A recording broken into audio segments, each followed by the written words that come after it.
Assalamualaikum warahmatullahi wabarakatuh. Sekarang kita akan menjelaskan tentang akad musyarakah. Akad musyarakah yaitu pengertiannya akad kerjasama antara dua pihak atau lebih untuk usaha tertentu, yang mana masing-masing pihak itu memberikan kontribusinya dana dengan ketentuan bahwa keuntungan itu dibagi berdasarkan kesepakatan, sedangkan kerugiannya itu berdasarkan kontribusi dananya. Contohnya dari akad musyarakah, yaitu Andi dan Denny ingin melakukan sebuah kerjasama, yaitu dalam pembangunan kafe, yang mana dananya itu dibutuhkan sebesar 200.000, yang mana Andi di sini memberikan modal sebesar 110.000 atau 50% dari uang 200.000, sedangkan Denny-nya memberikan modal 45%-nya atau uang 90.000 dari 200.000. Maka bisa disepakati bahwa apabila mereka mendapatkan keuntungan, maka keuntungan mereka sama 50%-nya, 50% untuk Andi dan 50% untuk Denny. Namun, apabila terjadi kerugian, maka dibagi berdasarkan kontribusi dana yang diberikan, yaitu Andi akan menanggung kerugian sebesar 55% dan Denny akan menanggung kerugian sebesar 45%. Kemudian, jenis-jenis akad musyarakah. Jenis-jenis akad musyarakah berdasarkan para ulama fikih itu membagi akad syirkah dalam dua bentuk, yaitu yang pertama syirkah amlak atau perserikatan dalam kepemilikan.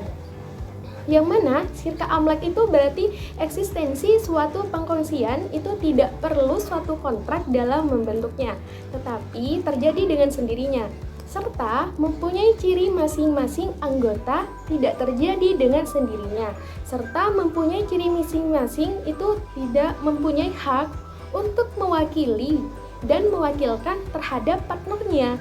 Bentuk syirkah amlak di sini itu dibagi menjadi dua bagian. Yang pertama itu syirkah ikhtiori, ialah terjadi suatu pengkongsian secara otomatis tetapi bebas untuk menerima atau menolak. Otomatis berarti tidak memerlukan kontrak untuk membentuknya. Hal ini itu dapat terjadi apabila dua orang itu atau lebih mendapatkan hadiah atau wasiat bersama dari pihak ketiga. Kemudian yang kedua itu ada syirkah jabari. Syirkah jabari ialah terjadi suatu pengkongsian secara otomatis dan paksa, tidak ada alternatif untuk menolaknya. Hal ini terjadi dalam proses waris-mewaris, manakala dua saudara atau lebih menerima warisan dari orang tua mereka. Yang kedua, dari macam syirkah, yaitu ada syirkah uqud, yaitu sebuah perserikatan antara dua pihak atau lebih dalam hal usaha, modal, dan juga keuntungannya. Kemudian, setelah dijelaskan tadi macam-macam syirkah, di sini juga ada implementasi musyarakah dalam perspektif perbankan syariah itu dapat dijumpai atau bisa kita jumpai pada pembiayaan itu seperti yang pertama pada pembiayaan proyek, yang mana musyarakah itu biasanya itu diaplikasikan untuk pembiayaan proyek di mana nasabah dan bank itu sama-sama menyediakan dana untuk membiayai proyek tersebut. Dan setelah itu di situ menyediakan dana untuk membiayai proyek tersebut, maka proyek itu selesai, nasabah itu akan mengembalikan dana bersama bagi hasil yang telah disepakati untuk bank. Yang kedua, itu ada modal ventura, yaitu pada lembaga keuangan khusus yang diperbolehkan melakukan investasi dalam kepemilikan. Musyarakah itu diaplikasikan dalam skema modal ventura.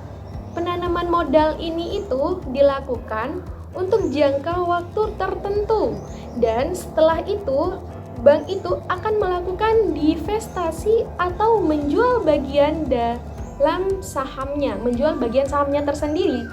Jadi baiknya secara singkat maupun secara bertahap. Mungkin itu yang bisa disampaikan bagaimana akad musyarakah dan bagaimana macam-macam dari akad musyarakah itu tersendiri. Sekian dari saya, terima kasih. Sampai jumpa kembali di video selanjutnya. Saya Dewi Febrianti, izin pamit. Assalamualaikum warahmatullahi wabarakatuh.